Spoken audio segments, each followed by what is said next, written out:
Sanya has been bitten! Get Kudirat! Hurry! Have you not noticed?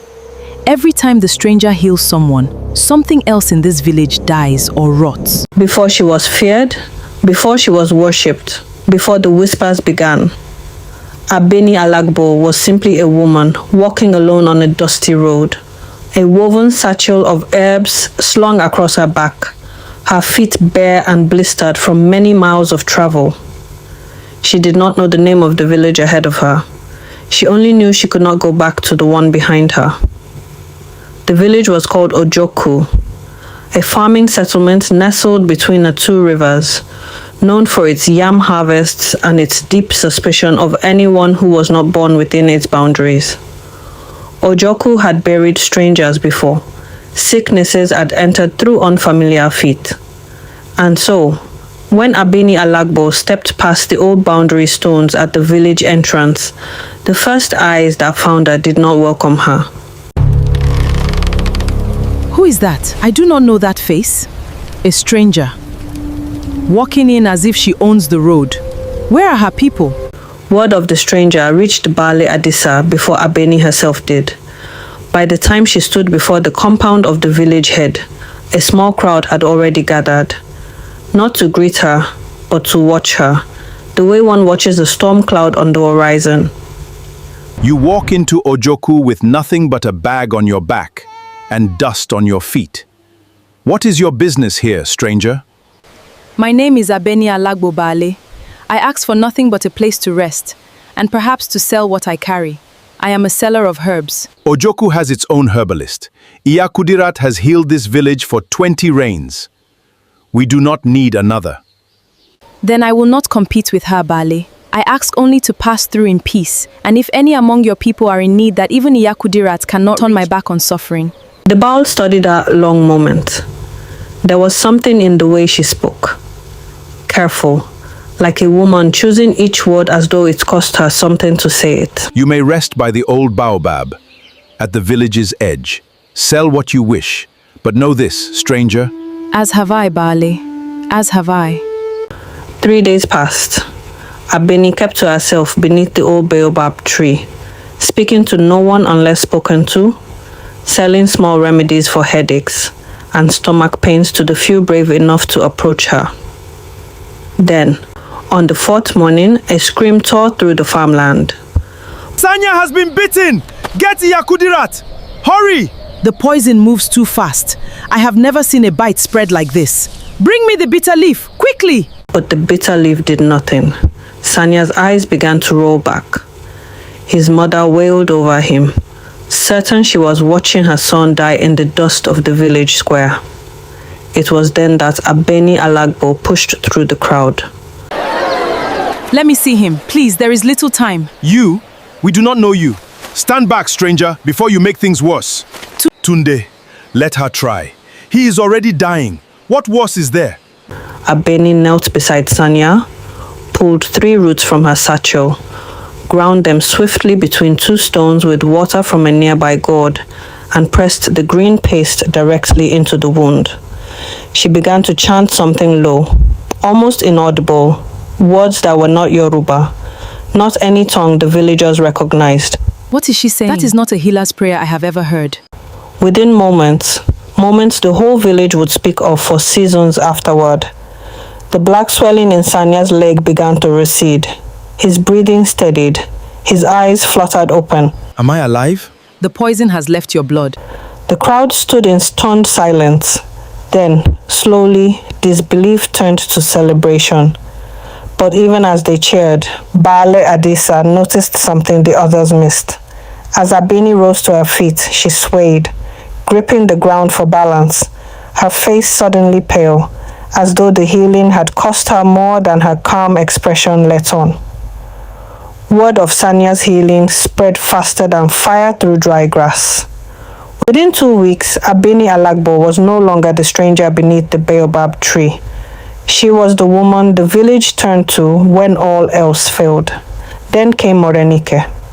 For 9 years, she had prayed for a child and received only silence from her body. She came to Abeni not with hope, but with the exhaustion of a woman who had tried everything.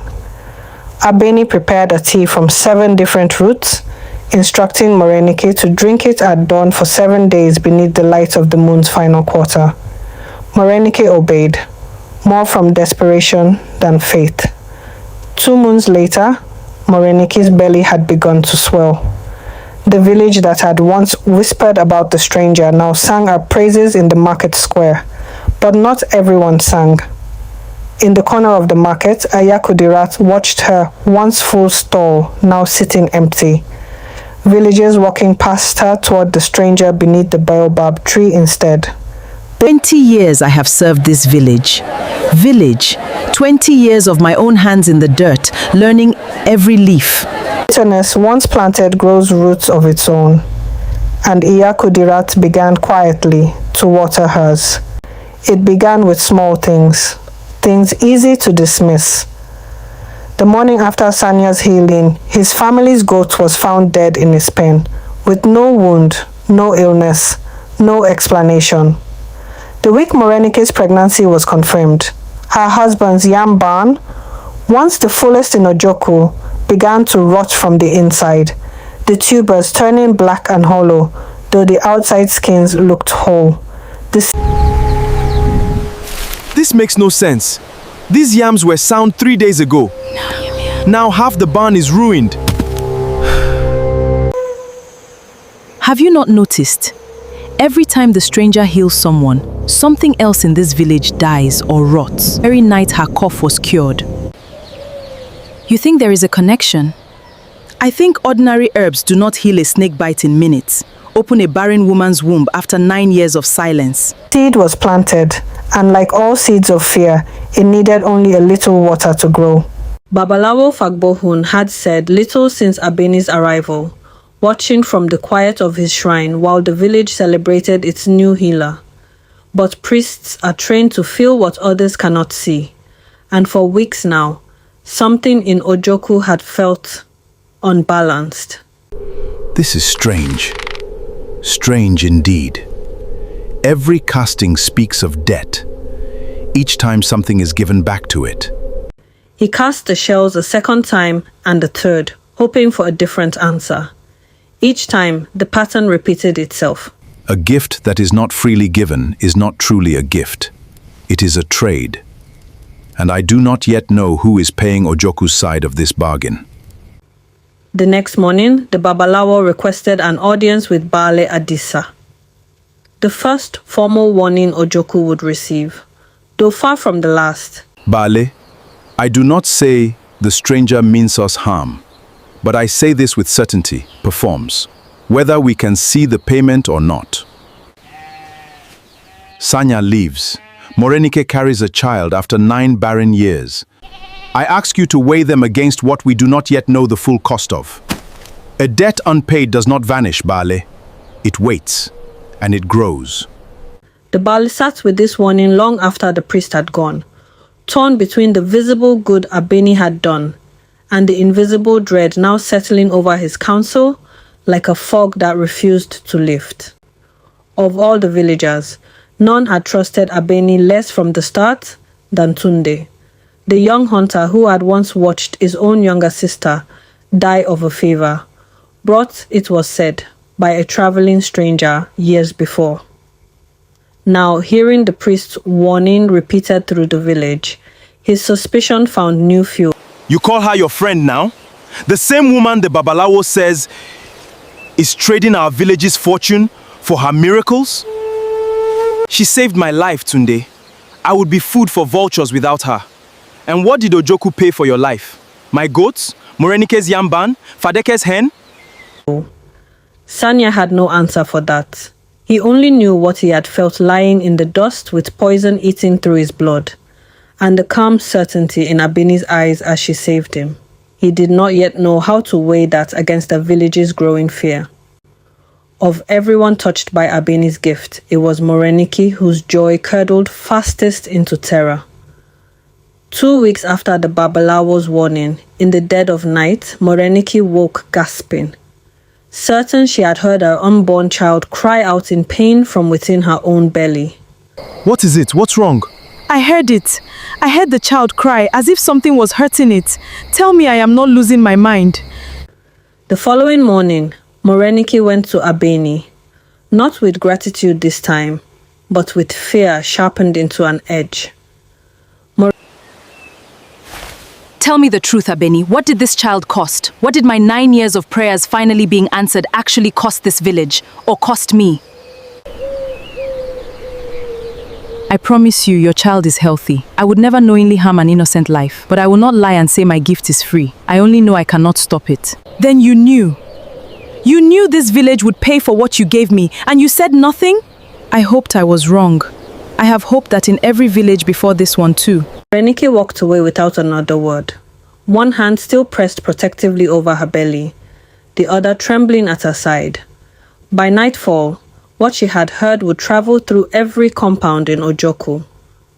By the next evening, Baale Adisa could no longer hold back the fear that had swallowed Ojoku whole. A gathering was called at the village square. The same square where Sanya had once lain dying, now filled with villagers demanding answers. She admitted it herself. Her gift has a price, and that price has been paid by our soil, our crops, it seems, by our happiness. I said this from the beginning. No ordinary herb heals. Whatever power she carries did not come from any plant in this earth. Enough. Abeni Alagbo, stand before your accusers and answer plainly. What is the truth of your gift?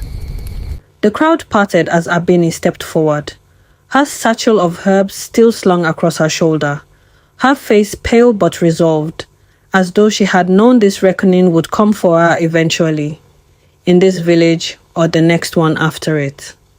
You deserve the truth, and I have hidden it too long out of shame, not malice. My name is Abeni Alagbo, and I was not born a healer. I was born an ordinary woman in a village 300 miles from here, with a sister I loved more than my own life. The crowd fell silent, hanging on every word. My sister fell ill with a sickness, no herb, no prayer, no I watched her waste away for a full season. In my land, the river our elders warned children never to bathe in after dark. And I called out to whatever spirit beneath its waters. I begged for my sister's life, and I offered anything in return. And something answered you. Something answered me. A voice from beneath the water told me it would grant me the power to heal any wound, any barrenness of body, but that power would never be free. Every time I used it beyond the soil of my birth village, a debt would be collected from someone near the one I healed. And you accepted this, knowing it would hurt others?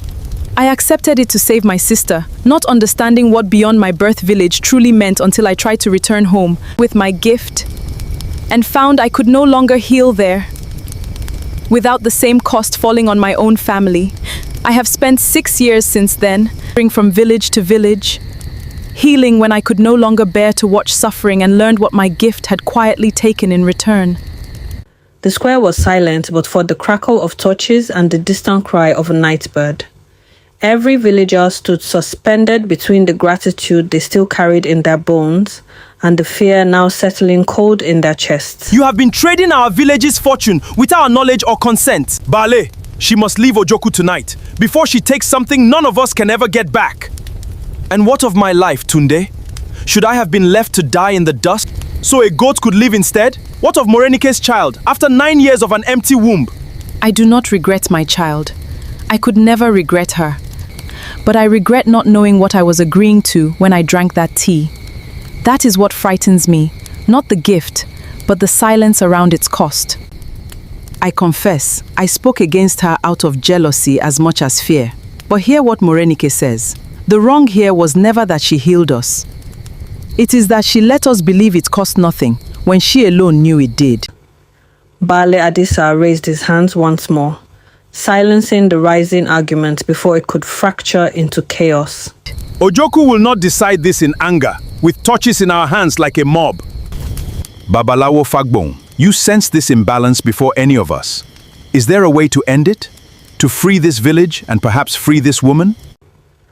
The Babalawo led Abeni, the Baale, and a small gathering of villagers to the river at Ojoku's edge, That very night, cowrie shells and sacred items wrapped carefully in cloth.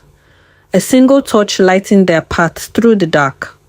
The Babalawo began the ritual, casting herbs and cowries into the dark water, chanting words older than Ojoku itself, while Abeni knelt at the river's edge, and for the first time since her sister's illness 6 years before, spoke directly to the spirit that had answered her desperate call. For a long moment, nothing happened. The water lapped quietly at the bank, the torch flickered in the night wind, and the villagers held their breath. Then, slowly, the surface of the river began to glow faintly, not with light exactly, but with something like moonlight trapped beneath the current. A voice rose from the water, not loud, but felt in the chest more than heard by the ears. The glow beneath the water brightened once like a held breath finally released, and then faded entirely. Abeni gasped softly, pressing a hand to her chest as though something long carried inside her had finally been set down.